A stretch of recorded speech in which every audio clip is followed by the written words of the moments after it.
ஓம் சாந்தி. இன்றைக்கி நிறைய பேரோட மனசில் இருக்கக்கூடிய ஒரு கேள்வியை பற்றி தான் இன்றைக்கி நம்ம பேச போகிறோம். பரமாத்மா சொல்கிறாரு, காமத்தை வெல்லுங்க, காமம் மிகப்பெரிய எதிரின்னு முரளியில் சொல்கிறாரு. காமத்தை எப்படி வெல்றது? ஏன் பரமாத்மா காமம் மிகப்பெரிய எதிரின்னு சொல்கிறாரு? ஏன் தெரியுங்களா?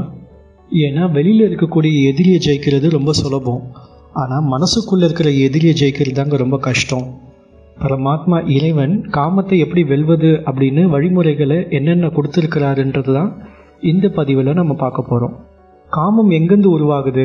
பலர் நினைக்கிறாங்க காமம் உடலில் உருவாகுது. ஆனால் காமம்ன்றது உடலில் உருவாகுது கிடையாதுங்க, அது மனசில் உருவாகுது. அது ஒரு எண்ணமாக தொடங்குது. திரும்ப திரும்ப நினைக்கக்கூடிய அந்த எண்ணமானது ஒரு ஆசையாக மாறுது. எப்போ அந்த ஆசை ரொம்ப ஸ்ட்ராங்காக மாறுதோ அப்போ அது ஒரு பழக்கமாக மாறுது. அந்த பழக்கம் தாங்க அடிமைத்தனத்தை உருவாக்குது. ஆனால் காமத்தை வெல்லணும் அப்படின்னா முதல்ல எண்ணங்களை வெல்லணும். இந்த காமத்தினுடைய வேர் என்ன?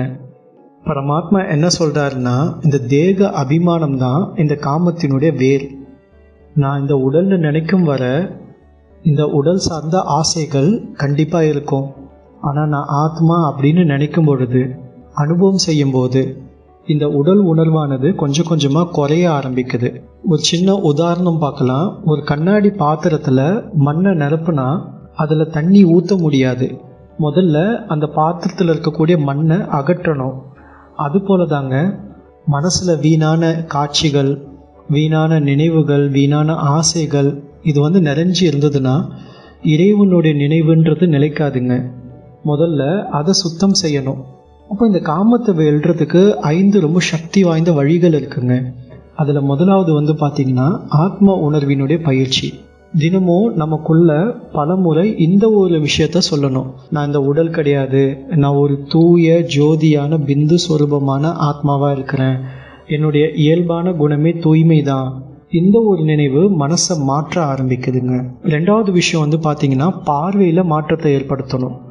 ஒருத்தவங்களை பார்க்கும்போது உடலை பார்க்கக்கூடாதுன்னு சொல்கிறாரு. ஆத்மாவை பாருங்கள், அவர் ஒரு ஆத்மா, நானும் ஒரு ஆத்மா. இந்த ஒரு பயிற்சி காமத்தினுடைய சக்தியை பலவீனமாக்குதுங்க. 3வது விஷயம், மனசை எப்போவுமே காலியாக வைக்காதீங்க. இங்கிலீஷில் கூட சொல்லுவாங்க, empty mind is a devil workshop அப்படின்னு. எப்போ நம்ம மனசை ரொம்ப காலியாக வைக்கிறோமோ, அதுக்கு ஒரு வேலை கொடுக்காமல் இருக்கிறோமோ, அது மாயையினுடைய வீடாக மாறுது. அதனால் ஞானத்தை படிக்கலாம், யோகா செய்யலாம், இல்லை சேவையில் ஈடுபடலாம், ஞானத்தை சிந்தனை செய்யலாம். இந்த மாதிரி நம்மளோட மனசுக்கு ஏதாவது ஒரு வேலையை கொடுத்துக்கிட்டே இருக்கணுங்க. 4வது விஷயம், காட்சிகளை கவனிக்கிறது. மனசு என்ன பார்க்குது அதையே சேமித்து வைக்குது. அதனால் வீணான காட்சிகள், வீணான வீடியோக்கள், வீணான கற்பனைகள் இதிலிருந்து கொஞ்சம் விலகி இருங்க. நமக்குள்ளே போகக்கூடிய தகவல் தாங்க வெளியில் எண்ணமாக வருது. 5வது விஷயம், பாபாவை, பரமாத்மா இறைவனை துணையாக அனுபவம் செய்யுங்க. பல பேர் ரொம்ப தனியாக போராடுறாங்க. ஆனால் பரமாத்மா சொல்கிறாரு, நான் உங்களுக்கு துணையாக இருக்கிறேன், நான் உங்களுடைய துணைவன் அப்படின்னு சொல்கிறார். எப்போ நம்ம பலகீனமாக அனுபவம் செய்யும் போகுது அந்த நேரத்தில் உடனே சிவ பாபாவை நினைவு செய்யுங்க. பாபா என் கூடவே இருங்க அப்படின்னு மனசார பாபாவை கூப்பிடுங்க. அந்த நினைவே ரொம்ப சக்திசாலியாக உங்களை மாற்றும். இந்த காமத்தை வென்ற ஆத்மா எப்படி இருக்கும்? அந்த ஆத்மாவோட முகத்தில் எப்போவுமே ஒரு அமைதி இருக்குங்க, பார்வையில் ஒரு தூய்மை இருக்கும், எண்ணங்களில் ஒரு சக்தி இருக்கும், மனசில் ஒரு சுதந்திரம் இருக்குங்க. அவர் யார்கிட்டையும் அடிமையாக இருக்க மாட்டார். அவருடைய அனைத்து கர்மேந்திரங்களுக்கும் மகாராஜராக இருப்பார், அவருடைய மனசுக்கும் மகாராஜராக இருப்பார். இன்றைக்கி நம்ம சோதனை செய்யக்கூடிய விஷயம் என்ன அப்படின்னா, உங்களுக்குள்ளே நீங்கள் கேளுங்க, என்னுடைய மனசு அதிகமாக எதை நினைக்குது? என்னுடைய பலகீனம் எங்கே இருக்குது? நான் ஆத்மா உணர்வில் தான் இருக்கிறேன்னா, பாபாவினுடைய நினைவில் இருக்கிறேன்னா? இந்த கேள்விகள் மனசுக்குள்ள அப்பப்போ கேட்கும் பொழுது நமக்கு முன்னேற்றத்திற்கான ஒரு பாதை தானாகவே உருவாகுதுங்க.